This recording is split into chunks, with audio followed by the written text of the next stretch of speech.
السلام علیکم دوستو، آج ہم آپ کو بتائیں گے اللہ والے کے ہاتھوں چور کی توبہ۔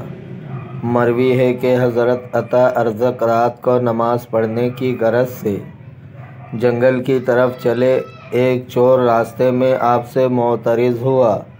آپ نے فرمایا، اے اللہ، تو جس طرح چاہے مجھے اس سے بچا لے۔ چنانچہ فوراً اس کے دونوں ہاتھ اور دونوں پاؤں خشک ہو گئے۔ وہ رونے لگا اور کہنے لگا، پھر کبھی ایسا نہ کروں گا۔ آپ نے چھوڑ دیا۔ وہ شخص آپ کے پیچھے ہو لیا اور کہا، میں اللہ کے واسطے تم سے دریافت کرتا ہوں کہ تمہارا کیا نام ہے؟ فرمایا، میرا نام عطا ہے۔ جب صبح ہوئی تو وہ شخص لوگوں سے دریافت کرنے لگا کہ تم کسی ایسے شخص بزرگ صالح کو بھی جانتے ہو جو رات کے وقت صحرا میں نماز کے واسطے جاتا ہو؟ لوگوں نے کہا، ہاں، وہ عطا سلمی ہے۔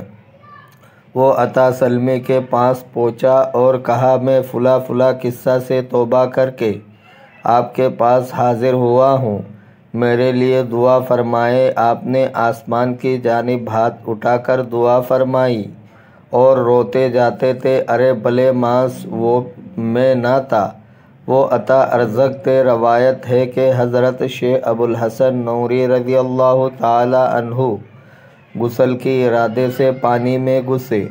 ایک چور آپ کے کپڑے چرا کر بھاگ گیا۔ پھر ایک ساعت کے بعد دیکھا تو چور کپڑے لیے ہوئے چلا آ رہا ہے اور اس کے ہاتھ خشک ہو گئے ہیں۔ حضرت نے اپنے کپڑے پہن لیے، پھر فرمایا، الہی، آپ نے مجھے میرے کپڑے لوٹا دیے۔ اسی وقت صحیح و سالم ہو کر چلا گیا رضی اللہ تعالی عنہ۔ دوستو، اگر آپ کو ویڈیو اچھی لگی ہے تو لائک کریں، شیئر کریں، چینل